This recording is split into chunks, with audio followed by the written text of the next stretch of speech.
दिमाग और हुनर वाले पढ़े लिखे कर्मचारी हैं, वो भी अपने दिमाग और हुनर का फायदा अपने लिए लेना चाहते हैं।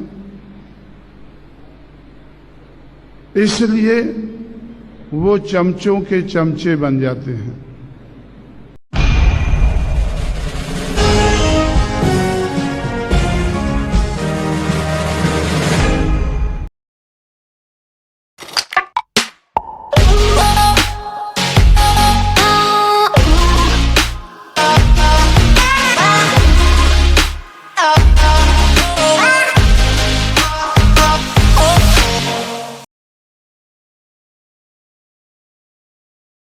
जब मैं उत्तर भारत में चला गया तो इसी तरह से मैं सोचता रहा, सोचकर मैं इस नतीजे पर पहुंचा कि भाई दिमाग, हुनर और पैसा,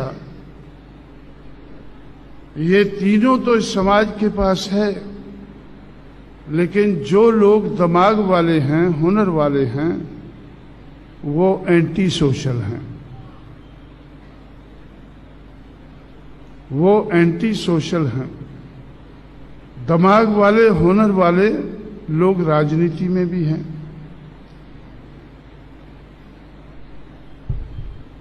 और दिमाग वाले, हुनर वाले राजनीति में लोग जो हैं वो अपना दिमाग और हुनर का फायदा लेने के लिए वो दूसरे समाज के चमचे बनना पसंद करते हैं, क्योंकि उनको भरोसा है कि उनका इतना दिमाग, इतना उनके पास हुनर नहीं है कि वो दूसरों के मुकाबले में खड़े हो सकें, कामयाब हो सकें।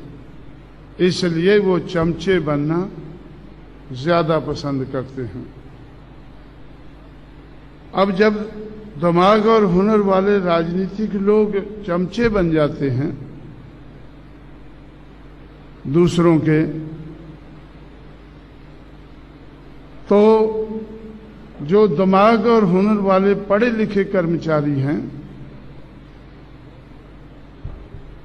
वो भी अपने दिमाग और हुनर का फायदा अपने लिए लेना चाहते हैं। इसलिए वो चमचों के चमचे बन जाते हैं। वो अपना हित सुरक्षित करने के लिए वो चमचों के चमचे बन जाते हैं।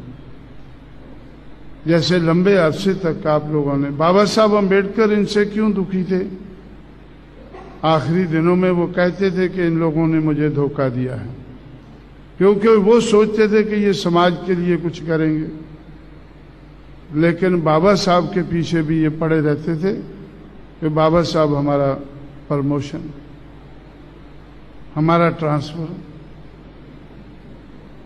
हम इस पोस्ट पर चले गए हैं, लेकिन जहां इन्होंने पोस्टिंग किया है वहां पैसा कम है। जहां इन्होंने पोस्टिंग किया है वहां पैसा कम है, तो बाबा साहब भी चले रहते होंगे।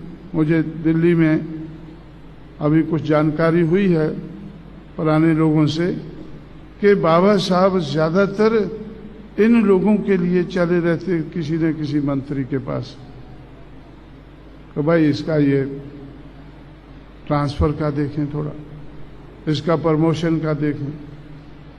लेकिन बाबा साहब की तो कोई सरकार नहीं थी, उनके स्टेचर के हिसाब से कोई ओबलाइज कर देता था, लेकिन ज्यादातर तो वो बाबा साहब से नफरत ही करते थे कि भाई अगर ये इसको किसी अच्छी जगह प्रमोशन दिला रहा होगा, अगर किसी अच्छी जगह प्रमोशन दिला रहा होगा तो शायद इससे पैसा लेता होगा। पैसा तो चाहिए था। अब मेरे पास भी बहुत से लोग आते रहते हैं, तो भाई हमारा प्रमोशन, हमारा प्रमोशन। अभी एक ओएनजीसी में डायरेक्टर था, वो उससे बड़ा अधिकारी बनना चाहता था। वैसे तो मुझे खुशी थी कि भाई हमारे लोग अभी बड़े अधिकारी बन रहे हैं, अच्छी बात है। जब हम रूलर बनेंगे वो हमारे काम आ सकते हैं, लेकिन रूलर बनना भी तो मुश्किल हो जाता है। उनके सहयोग के बगैर रूलर बनना भी मुश्किल है। तो इस तरह से उत्तर भारत में मैंने, खासकर उत्तर प्रदेश में मेरा तजुर्बा था कि जितने अधिकारी थे वो सारे के सारे कांग्रेस पार्टी के जो शेड्यूल्ड कास्ट के चमचे थे, उनके ये लोग चमचे थे, चमचों के चमचे ये लोग बने हुए थे अपना उल्लू सीधा करने के लिए।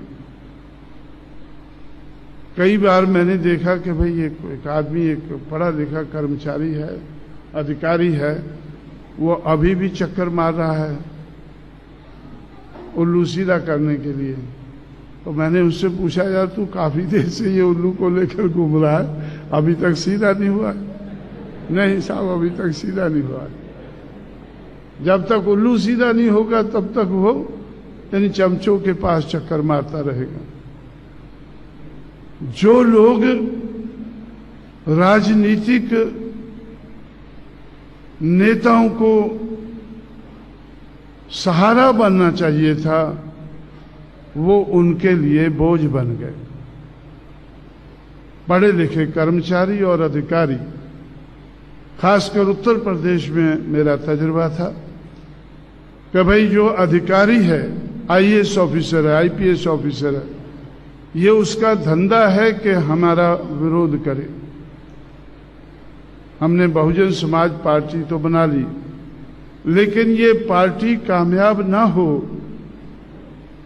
बड़े पैमाने पर कांग्रेस पार्टी ने उनको इस्तेमाल किया।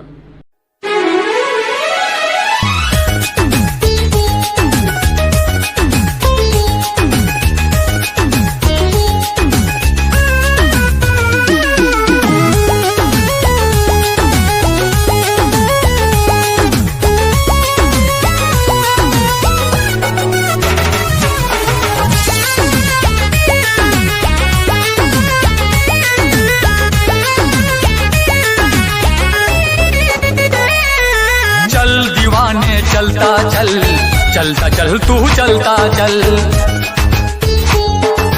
दुनिया के अन्याय से हिंद दीवाने लड़ता चल,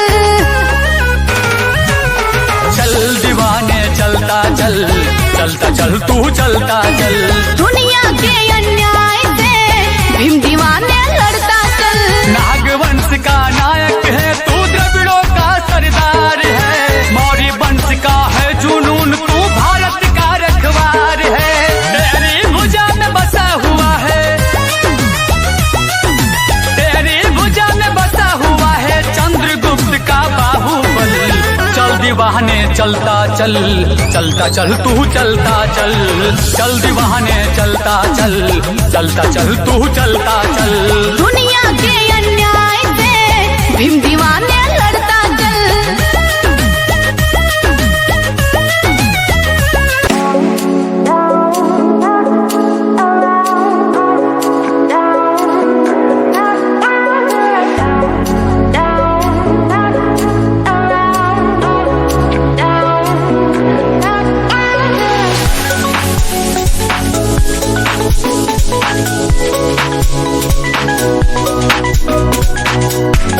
Thank you.